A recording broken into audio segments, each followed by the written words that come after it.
What's up everybody and welcome to another video. My name is Athena and today we're going to discuss the research checklist. Now the research checklist is going to be right below the video, so go ahead and click on it, click on file and then make a copy. So that is going to be your own personal copy. You can make this into as many different projects or mini tabs. If you want to right click and then duplicate, you can do that as well. And then you can make a copy, and if you want to have different projects, you can add that as well. So this research checklist is supposed to help you figure out what you're investing in and what the risk to invest into this coin is. Now you can alter any of these areas if you want, if you want to change this to another question, you can. If you want to delete a bunch of rows, you can. This is only to help you guys have a little guide on what kind of things you have to look at if you're trying to invest into a token. Now, we also have a project risk assessment. Now, what this will do is take all the yeses and nos here and add them all up and create risk, right? A risk assessment. So if there's a lot of nos and not a lot of yeses, right, that's going to be on the little red side. So this is the high risk investments.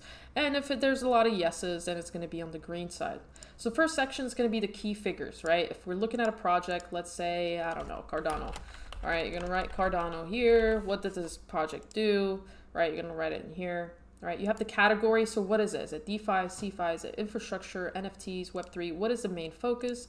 And then you have the subcategories. So this is, what is the main point of it? Is it going to be communications? Is it going to be for business services? Is it going to be layer one, software, whatever?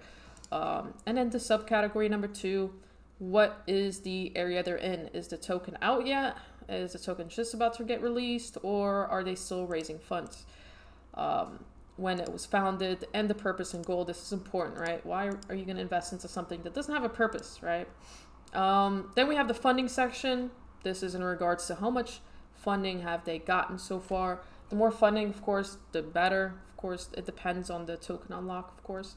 I said of course a lot, but the token unlocks or tokenomics are going to be on the lower side. So funding, their VCs or investors, if they're top tier or low tier.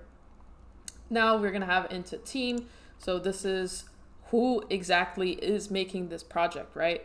If I or someone random walked up to you and said, hey, give me 1K, I'm going to double it up for you. Are you going to give them 1K? Probably not. So you want to make sure that the team is doxed. You know exactly who they are, what they've done in the past. The more things that they've done, especially tech, the better. So if they worked at Google, if they worked at Facebook, or Meta, quote unquote, that's a good sign, right? You want to see that there were some sort of devs or in any sort of technical role at a previous company. If it's just some random person who just graduated, might not be as reliable, right? So you want to make sure that the founders or team has a lot of experience. That way you have more confidence investing into that project. You want to make sure they have socials. So if I just, random person with a random picture, I'm not going to trust them. I want to see exactly their LinkedIn. I want to see if they have a Twitter, right? I want to know exactly who these guys are. White paper. Now this is basically what is the purpose of this project? What is the problem they're solving and how are they solving it? And that is going to be through the white paper. So the white paper is going to detail exactly what's going on in the project, how they're doing it, what problem they're solving, and the tech they're using. So if they have a white paper that is white paper is like the minimum requirement, right? And you want to make sure it's free of misspellings. Nothing is worse than looking at a white paper that has a lot of misspellings. And does a white paper highlight utility, purpose, and technology? This is important. Next, we have the roadmap. So think of a roadmap as in your plan. I have a company. This is what my company is going to do in 6 months, right? That is the roadmap, or in a year or 2 years. You want to make sure that they have a roadmap. And if they do have a roadmap, if it's updated appropriately. So if, we're talking about ETH 2.0 coming out, again, that's a different example. But if they're saying certain things are supposed to come out during a certain time and they keep getting pushed back, or they're not respecting those timelines, that looks bad on a project. So roadmap is important. Technology, this is going to be for those who are a little bit more technical, if they can understand the code and the languages and whatnot. But you can pretty much just Google a lot of these questions. Maybe not bringing something new into the space, but what makes this special, right? Is this another DEX on ETH, or is this something special? Is this another meta game, or is this something different, right? So you want to make sure what you're investing in is unique, or it's the best out of the group. Are they building on a chain? They're working on a chain that maybe doesn't have a lot of things going on. Maybe it wouldn't be such a good thing. What consensus algorithm do they use? Consensus is important. So I would definitely look into this. If you guys don't understand what consensus algorithms are, definitely look into it and see the differences, because it's going to allow you to look at any upsides or downsides with whatever consensus mechanism they use.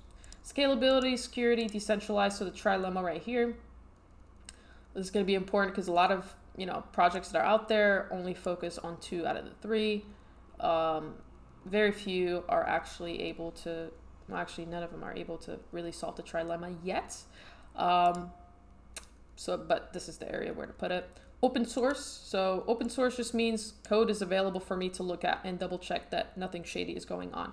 So any project that's open source is a thumbs up for me, because I can go in and double check what they have going on, see their tech, see what their code looks like. So open source is great. This is going to be able to tell me that I can have a little bit more trust in these guys. And then dev activity. So how many coders are doing things, right? Are they updating? Are they not updating? That's going to be important. Community, right? There's no project without community. So community are going to be the hodlers. They're going to be the people that are, ride or die with the project. So you want to make sure they have a strong community, that they have, at least a growing social presence, because, it sucks to say it, but the most successful projects have a good following. Even Cardano does well during the bull market. So social activity is important. You want to see the maxis of whatever token you're trying to buy. So social media is important. Marketing is even more important, right? You want to make sure that the project gets in front of as many eyes as it can get in front of, because those are the people that are buying. So if they have a good marketing team or PR team, that's important. If they have a budget, how are their campaigns? The last thing is ethical, right? If they're only going to big influencers and saying, hey, I'm going to give you 5K to shill this, and it looks like, something, I wouldn't name anything, but a chart that somebody might pump and dump, then that's going to be bad, right? So make sure that whoever's posting about it, if it's an influencer, that they're ethical, right? They're not a known pump and dumper. Competition, so this is important. All right, so if it's another metaverse coin, what makes it different than all the other metaverse coins, right, or projects? Do they have competitors? If it's another layer 1, we know all of the layer 1s. Who is their competitor? How is it different than competitors? What challenges do they have, right? Tokenomics, this is the bread and butter. This is the deal breaker for a lot of these projects. A lot of these projects have immense VC funding. Project looks great. Team looks amazing. Everything just looks great, but their tokenomics are trash. So you want to be able to make sure that you're able to look at the tokenomics. You want to make sure that they have long unlock periods. So what that means is these people that invested into the project earlier on won't get their tokens until a later date. At least a year. 2 years is preferable to where they get their tokens. And you want to make sure that they don't have too high of a percentage of tokens sent to the wrong place. So if they have over 20% for the team, that's a little bit greedy. If they have over 30% of tokens for backers, right, early investors, that's going to be bad as well, right? Because these guys, I wouldn't, call all of them, but higher probability of dumping their tokens. They're there for money, and if the project does well, they're essentially going to dump it. So if they have a high supply, more likely they will dump, and supply and demand, they dump, price goes down. Last but not least, we have token utility. How do you benefit from holding the token? Because a lot of these projects have tokens, but there is no point of holding the token, right? So if you want the price to increase, you want to give incentive to these people that are holding the token. So why would I buy this coin? What can I do with it? You have to be able to ask yourself that question. If your answer is because price go up, that's not a good answer, right? And then we have the max supply, circulating supply, total percent of supply out. Now, this is important.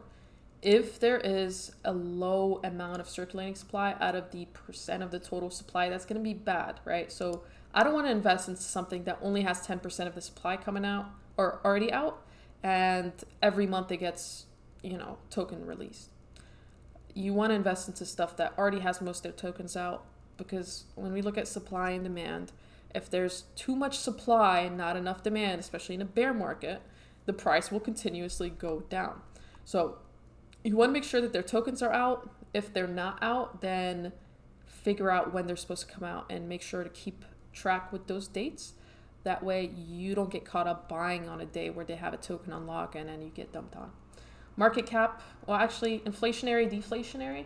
So if they keep making tokens, that is inflation. That's where we're at right now in the US. If they keep making tokens, like we said, supply and demand, more supply needs more demand. Otherwise, price go down. I want to see deflationary. A burning mechanism is great. Or if it's a capped supply, that's also great, because I know exactly how many tokens are in circulation, and I know that price won't increase, thus causing more inflation within the project. Market cap, this is also important. I feel like everything in here is important. The higher the market cap, the less probability of your 100,000 X's that you want over the next year. Right, the lower market cap coins are going to be more risky, high risk, high reward. The higher market cap, they're going to be less risk, but lower reward. Yeah, so lower market cap, high risk, high reward. High